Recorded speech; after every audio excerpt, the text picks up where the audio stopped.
Welcome back guys, Valhalla got a huge update. It's up to 18 or 19 GB on Xbox and PC and up to 10 GB on PlayStation consoles. And in this update Ubisoft released the long awaited river raids. So in this video I will go through all the new stuff and also check out all the glitches if they are still working or if they got nerfed or fixed. But first we will check out the patch notes here. Of course we got the river raid expansion, we got 3 new abilities and we got 6 new skills.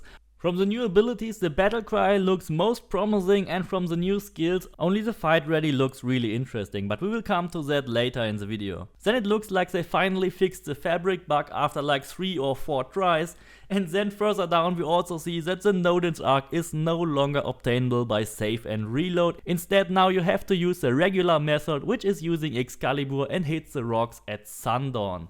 I will first check out the glitches before we go to the new stuff, and we will start with the Rune Duplication. And I was actually very surprised when I opened my inventory and checked if there is still a duplicate Huntsman armor. There was only one. So they really fixed it now. They actually removed any armor or any item which is duplicate here in the inventory. Then I also checked the Mark of Solbo and it also looks like there's only one Mark of Solbo. So they removed all the 2 copies I had from the Mark of Solbo, so we are no longer able to do the Rune Duplication with armor items or with weapons, because both of these got removed. And then I checked the merchant, and the merchant also got the Mark of Solbo removed. Normally there would always be one Mark of Solbo after level up, but this time there is no new bows. So no way to get any duplicate item anymore. The only item you can continuously buy after level up is the Scroll of Knowledge. That's the only thing which is really worth spending your money on to level up faster.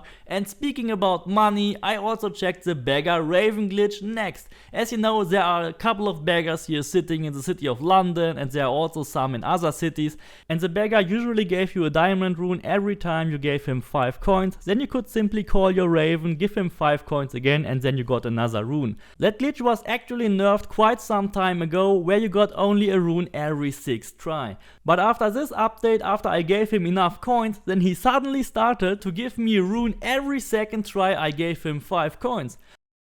So it looks like once you fed him with enough coins, he is then increasing his chance to drop you a rune up to like 50%. So that's now way more efficient than in patch 1.1.1. It's almost back to normal where you got a rune every time. So the beggar got a buff, the glitch got even better than before. Can you believe it? I think only Ubisoft can do that.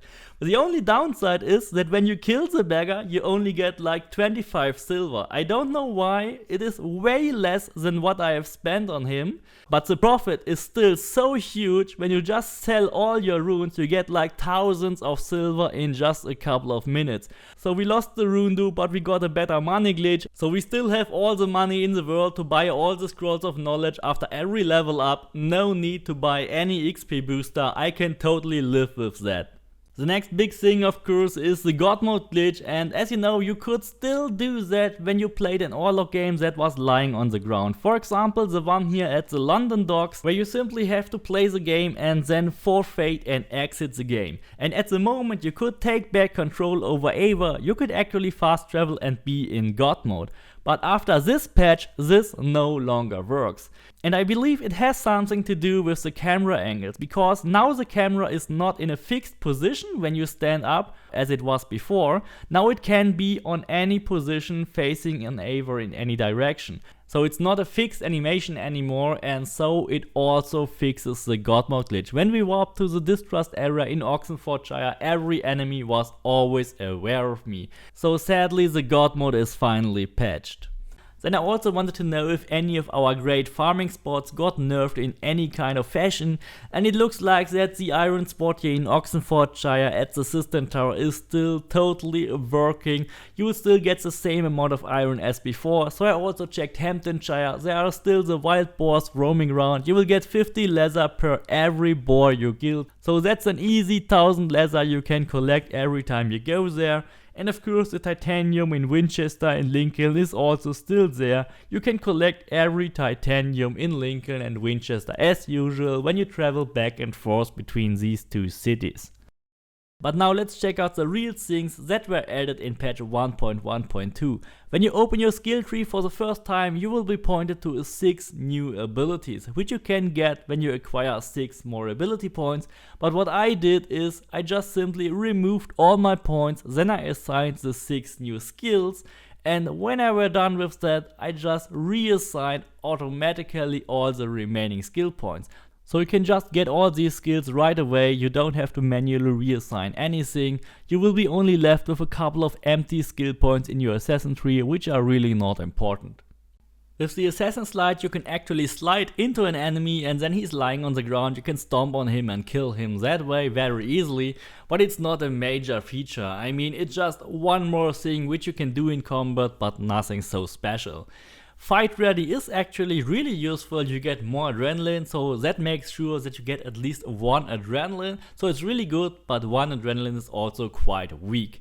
Longship brace is actually totally useless, there's around 1 story mission actually where you can use that, where you are attacked from arrows, and that's it, and that's also the mission shown in that small clip.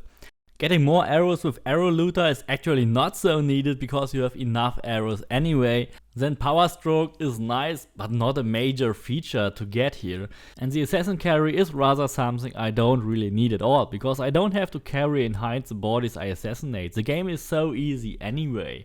So all these new skills are mostly disappointing.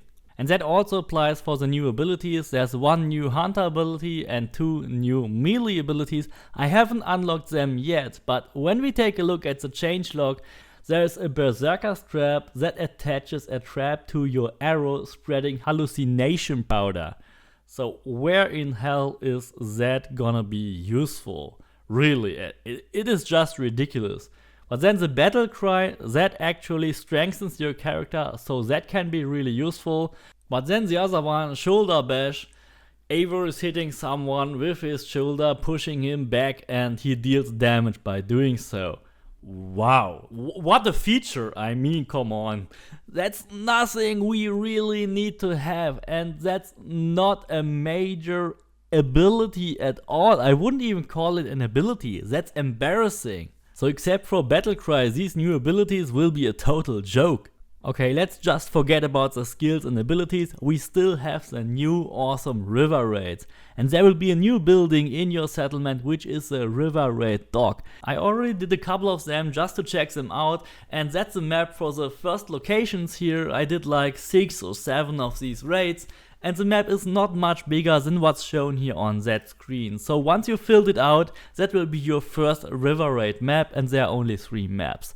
But okay, I won't complain about the size of these maps, that's actually nice. It's free content, 3 complete maps with a lot of locations. I would assume there will be around 20 or more locations on these maps. But then when I did my first raids, I was briefly disappointed.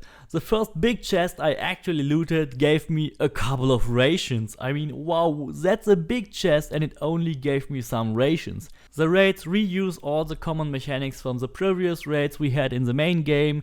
Doors which can only be opened with 2 people, chests that can only be opened with 2 people. You actually get some gear from these chests from time to time, and then you also get foreign supplies. And these supplies are used to upgrade your river raid dock, the Joms Viking Hall, and also your boat. And then we have locked chests, and that's actually a problem because you can't use your Raven at all on these river raid maps, because the whole river raid map is a distrust area and you can't call your Raven to spot the key. And I ran around for like 5 minutes and then I finally found that small key with that small white glow to open that chest. And then I was only awarded with another tungsten and titanium. So it's really embarrassing to have all these bad mechanics be in place again. We have barred doors, we have locked chests, we have to search for keys, we have to search for an alternative entrance.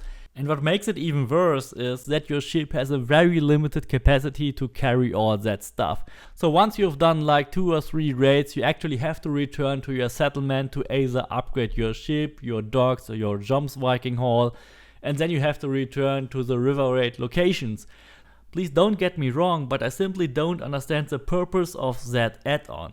It's just all about collecting more foreign supplies, getting a bigger ship to collect more foreign supplies, getting a bigger ship a bigger jump spiking hall, a bigger river raid dog, and then a couple of gear which will have the same stats as usual, as any other base game item, and it will deal the same damage as usual.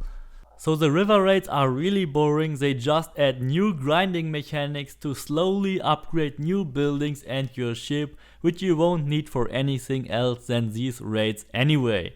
There is no co-op, there is no really cool ability, there is just nothing which makes it special or better than the main game. If that's how the future updates and the DLC will also look like, then I see a very dark future for this game. I hope you enjoyed this, I hope you at least enjoyed the new glitches update. Please don't forget to subscribe, leave me a like, and see you next time.